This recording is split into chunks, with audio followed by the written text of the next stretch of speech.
Bah, j'attends juste de le croiser. Ah ouais, c'est bien. Salut tout le monde, c'est ActuYTB2, bienvenue pour les nouvelles actus du jour. On va commencer par Paga, VS, Ilian, et ensuite Astrid Nielsa qui se fiance et qui va sûrement se marier. Et on finira par parler de l'incendie de la maison de Maïva Genam. Voilà, et ça serait un fake incendie selon certains. Et puis Liam aussi par rapport à son mari qui a pris une lourde peine. Donc, et après tout ça, je vous dirai mon avis. N'hésitez pas à mettre un pouce bleu et à vous abonner. Dan, il avait publié une chanson sur ta chérie, Giuseppa. Ouais.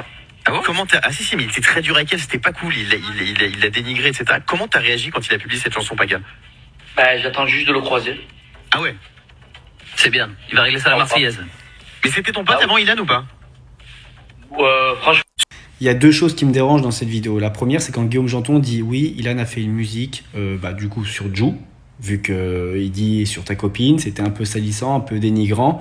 Déjà, la première chose, c'est que j'ai jamais prononcé le prénom de Giuseppa dans aucune musique. Moi, j'ai fait des musiques où je raconte mon histoire. Maintenant, si quelqu'un il se sent visé, c'est pas mon problème. J'ai dénigré personne, j'ai raconté la stricte vérité. Maintenant, si demain, je suis sorti avec une fille, par exemple, elle a fait des dingueries, et je le raconte dans ma musique, fallait peut-être réfléchir avant de faire les dingueries. Au moment de la sortie d'une de mes musiques, comme ils se sont sentis visés, ils m'avaient téléphoné, on avait réglé l'histoire. Donc elle est réglée depuis 1 an. C'est quelque chose qui s'est passé il y a plus d'1 an. Donc je vois pas trop l'intérêt de dire qu'on va se croiser. Maintenant, il y a une chose, c'est qu'aujourd'hui j'ai pris du recul, et je peux comprendre que si tu te sens visé pour un truc, ça puisse t'embêter. Maintenant, il faut savoir que quand j'ai enregistré cette chanson, déjà, ils étaient même pas ensemble. Je vais pas, moi, demain, arrêter tout un projet parce que une ex s'est mise en couple avec un mec et qu'elle pourrait se sentir visée dans ce que je fais. En plus, je vais vous dire la vérité, quand j'ai appris qu'elle était enceinte de Paga, moi, la première chose que j'ai fait, c'est que j'ai supprimé tous les TikTok où je parlais de Giuseppa parce que je suis quelqu'un de mature, il y a de l'eau qui a coulé sous les ponts et je trouve ça normal et respectueux, maintenant qu'ils vont avoir un bébé, de supprimer les TikTok. Là, je suis content pour eux, déjà, donc félicitations, mais que je parlerai plus de Jou nulle part, parce que voilà, je respecte, ils vont avoir un enfant, ils construisent leur vie, et voilà, à un moment donné, il faut être mature. La deuxième chose qui me dérange, ça concerne Guillaume. Et je vous fais une partie 2 pour ça. La deuxième chose qui me dérange, ça concerne Guillaume Janton, c'est son manque d'objectivité face à moi. Ce que vous savez pas, c'est que Guillaume et moi, on a une ex en commun. Cet ex qu'on a en commun nous avait fait 2-3 soucis entre lui et moi, on n'en a jamais discuté. Mais du coup, il peut pas être objectif, sachant qu'il est sorti avec une fille après moi, sachant qu'il y a eu des histoires, il peut pas être objectif. Donc je trouve pas ça normal qu'il parle de moi, surtout quel est le rapport? C'est une histoire qui s'est passée il y a plus d'1 an. Quel rapport de ressortir ça maintenant si c'est pas pour gratter un petit peu de buzz ou mettre un petit tacle? Peut-être que je me trompe, peut-être que je me fais des films, mais je trouve pas ça cool en tout cas de parler de ça, sachant que ça remonte à super longtemps. En tout cas, ce qu'il faut retenir de cette histoire, c'est que moi je souhaite beaucoup de bonheur à Jou et Paga, parce que voilà, ils viennent d'avoir un bébé, et félicitations, franchement félicitations. Ils m'ont fait taire, je pensais au début de leur relation qu'ils resteraient jamais ensemble, et ils m'ont fait taire et dans le positif, et moi quand j'ai tort, je reconnais que j'ai tort. Et la première chose que j'ai fait, c'est que j'ai supprimé tous les TikTok concernant Jou, par respect pour leur couple. Donc voilà, moi je parlerai plus jamais d'eux. Mais de là à dire que voilà, il attend de me croiser, voilà, j'ai pas trop peur, quoi. J'ai eu Paga au téléphone, on s'est expliqué et je pense que ça a fait du bien parce que depuis le temps que cette histoire elle traînait, on avait sûrement besoin d'en parler. Et j'ai aussi vu les stories de Giuseppa et je peux comprendre que ça les saoulait. Maintenant, il faut remettre les choses dans le contexte. J'ai jamais harcelé personne, faire 4 TikTok, c'est pas harceler quelqu'un et je pense qu'elle a un petit peu oublié ce qui s'est passé dans le passé.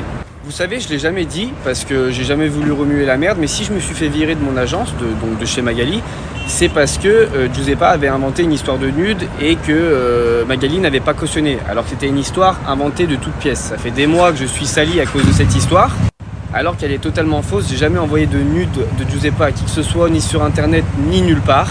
Quand je m'étais séparé d'Isabeau, elle avait fait des stories pour m'enfoncer alors que j'étais déjà au fond du trou. Sans parler de la fois où elle avait dit qu'elle avait porté plainte pour avoir l'opinion publique de son côté alors que c'était totalement faux. Et quand j'ai appris qu'elle était enceinte, la première chose que j'ai fait, c'est supprimer tous les TikTok. Parce que voilà, à un moment donné, avec Paga, ils vont avoir un bébé. Et franchement, félicitations, je suis vraiment content pour eux. Mais faut pas non plus se faire passer pour une victime parce que Giuseppa m'a fait beaucoup de mal.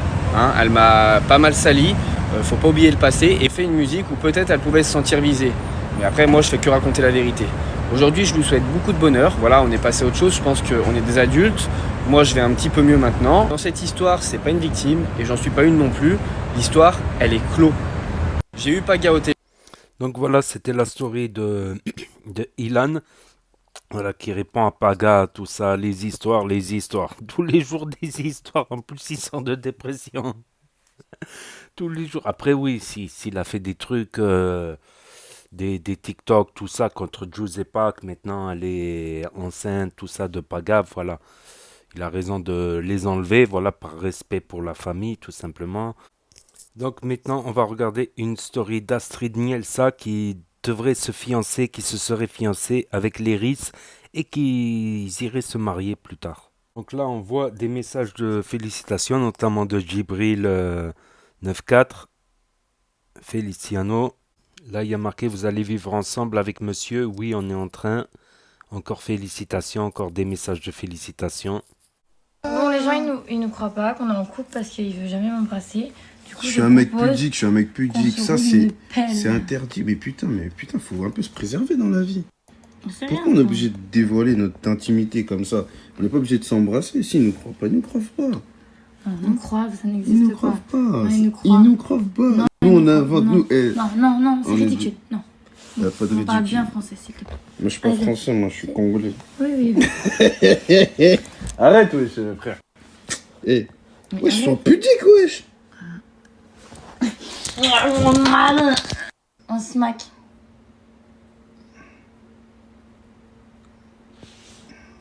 Ma mère, elle va voir tes snaps, wesh.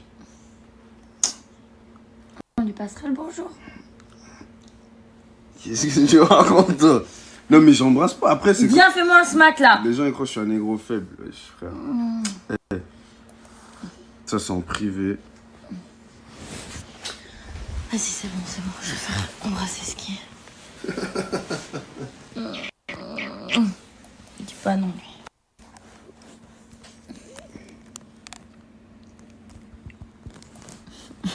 Bah, vas-y, viens.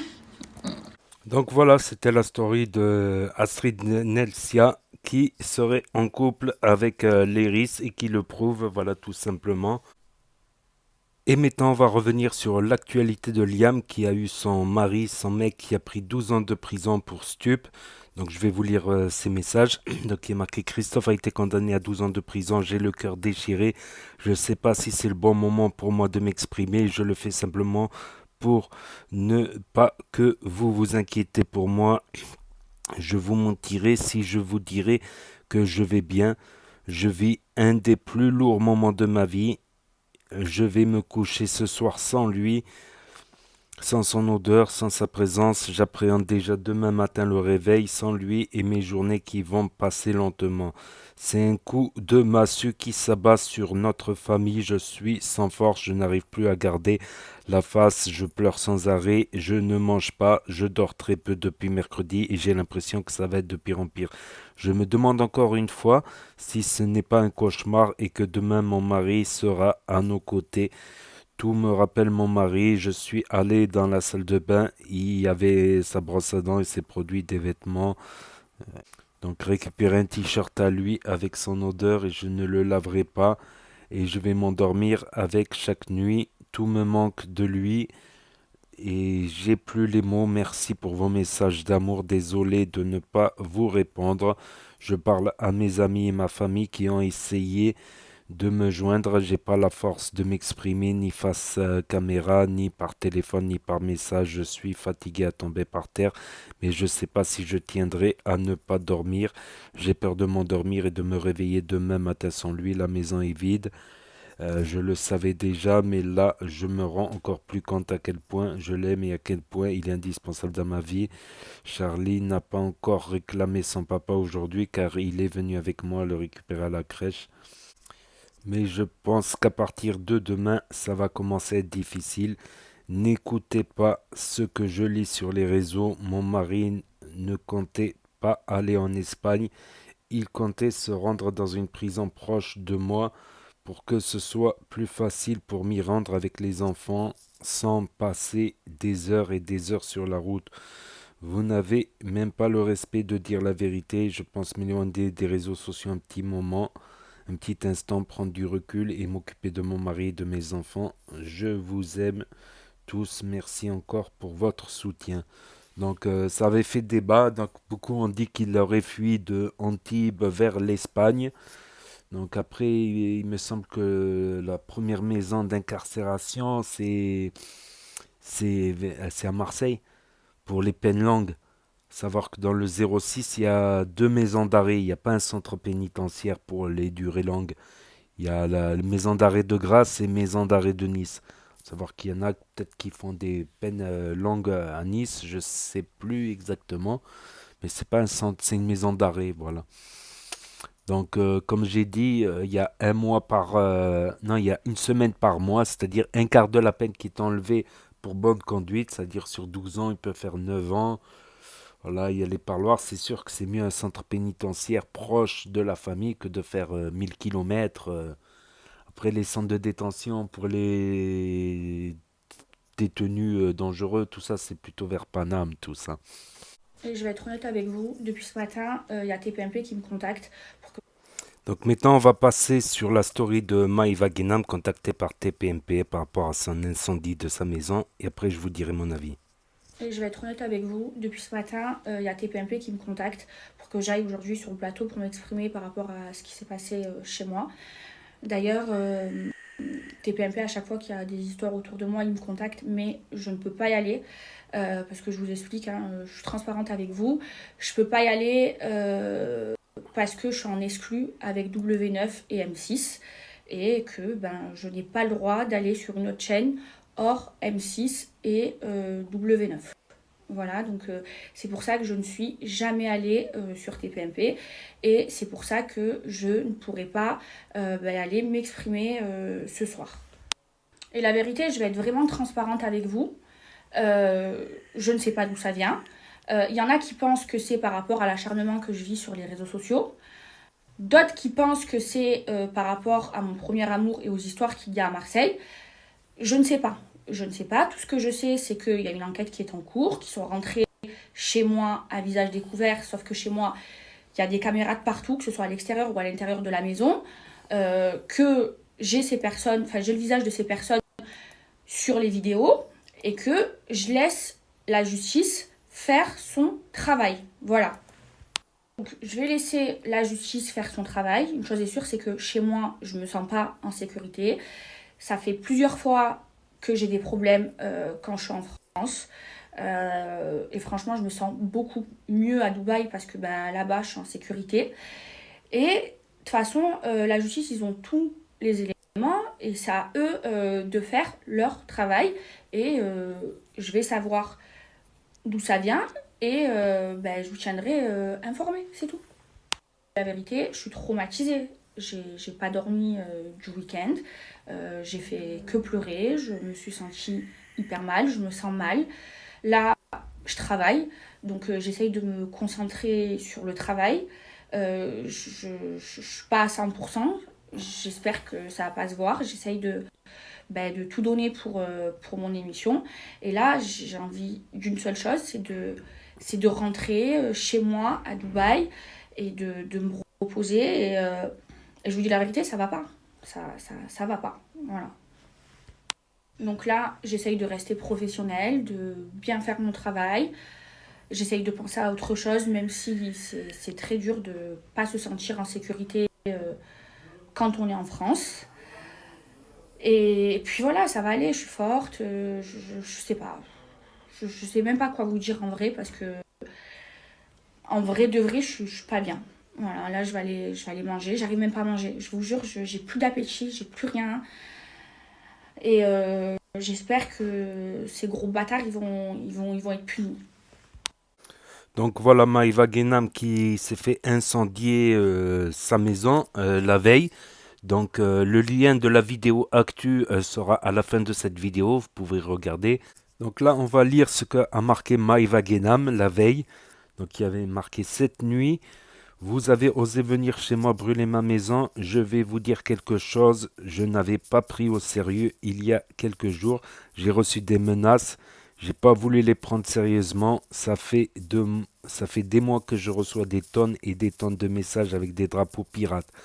Donc là, elle accuserait les fans de Booba quelques jours que je reçois d'autres menaces. Je ne voulais pas prendre compte parce que pour moi, les réseaux, c'est une autre chose, mais la vraie vie, c'est autre chose. Je pensais pas que ça allait arriver et qu'on allait me mettre des menaces à exécution, mais là, c'est trop grave pour moi et j'espère que la justice va bien faire son travail. Donc, elle aurait reçu des menaces et ça s'est concrétisé. Je vous jure, je vis dans une angoisse, j'ai la boule au ventre quand je suis en France et surtout à Marseille parce que c'est la première fois que je me suis fait braquer chez moi maintenant. On a brûlé ma maison, je ne me sens pas en sécurité. Les gens qui ont mis le feu chez moi, ils ont fait tourner les vidéos, ça les amuse alors que ça aurait pu être dangereux, ils auraient pu me tuer. En plus de ça, ils sont fiers, ces gens-là, ils ont peur de rien, même pas de tuer.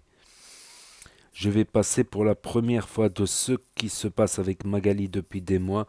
Voulant m'attraquer de menaces, elle est obligée de vivre avec 2 agents de sécu chez elle. Je ne réalisais pas en fait.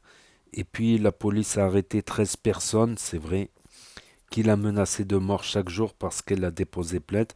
Moi, je n'avais pas déposé plainte parce que je ne pensais pas que c'était sérieux à ce point-là. Et puis cette nuit, 2 hommes se sont introduits chez moi dans mon jardin pour mettre le feu à la maison gratuitement. Je ne parle pas de tentative de cambriolage, c'était juste pour brûler, pour le plaisir, par méchanceté et haine. J'aurais pu être dedans avec ma mère et mourir. Ça fait des mois que je me fais insulter, lyncher, humilier devant toute la France et personne ne dit rien. La seule chose dont on me parle, c'est l'erreur que j'ai fait maladroite sur mes réseaux il y a presque 2 ans pour laquelle je me suis excusé. Maladroite, je l'ai aussitôt reconnu, je me suis excusé. Tout le monde croit qu'on raconte sur nous toute la journée, car c'est dit et redit tous les jours pour endoctriner les gens, le public, au fait que nous sommes des diables. Donc il y a Booba qui a répondu: coucou les fous, je ne vous avais pas dit sur mon compte qui a sauté que Ballon gonflable et bras droit allaient faire une fausse agression pour accuser Booba. Bien sûr, j'avais balancé, donc elles ne l'ont pas faite. Ne croyez pas ce que Ballon gonflable, c'est-à-dire Maïva, vous dit. Cette histoire de brûlage de maison, c'est fake. Ça fait des jours qu'elle prépare avec Wahiba. Rappelez-vous, il y a quelques jours, elle s'amusait à faire déclencher l'alarme. Bref, ne vous faites pas avoir. Après, Booba, il a posté ça aussi. Donc, c'est vrai que pour une tentative d'incendie, c'est vraiment faible. C'est vraiment faible. Ils n'ont pas mis beaucoup de... Quoique, le bois, il aurait pu prendre rapidement. Le bois de la barrière, là, sur le muret, il aurait pu prendre rapidement, néanmoins. Donc ça reste... peut-être qu'il avait plus de combustible et qu'il y a quelqu'un qui est passé ou quoi, il s'est barré, je sais pas. Donc là, il y a clairement Maïva Guénam qui sous-entend, pas elle accuse, mais elle sous-entend que ça aurait été fait par ceux qui lui envoient des messages avec des drapeaux pirates, donc des fans de Booba. Et Booba qui est en train de nous expliquer que ça serait du machiavélisme pour l'enfoncer encore plus. Voilà, tout simplement. Donc après, oui, comme j'ai montré l'image, le muret, il n'est pas non plus... là, il est juste un peu brûlé. Voilà, je pense que c'est pour lui faire peur peut-être, ou c'est un fake incendie, parce que pour, pour brûler un muret, c'est un muret, le muret du jardin. Pour moi, il n'y a pas énormément de quantité de combustible. Parce que sinon, ils auraient pu faire brûler beaucoup plus, je pense. Ou bien peut-être, j'essaie de voir toutes les possibilités, toutes les hypothèses. Ou bien ils ont entendu quelqu'un, ils se sont barrés, ils n'ont pas vidé tout le bidon d'essence, je pense. Je ne sais pas, mais si c'est vrai, c'est inquiétant. Si c'est vrai que ça va jusqu'à brûler à vouloir brûler des maisons des influenceurs, ça commence à être un peu grave, je pense. En tout cas, n'hésitez pas à me dire ce que vous en pensez dans les commentaires, à mettre un pouce bleu, à vous abonner, à cliquer sur la cloche, et je vous dis à très bientôt les amis les potos pour de nouvelles vidéos. Merci d'avoir regardé, c'était Actu YTB de Juice.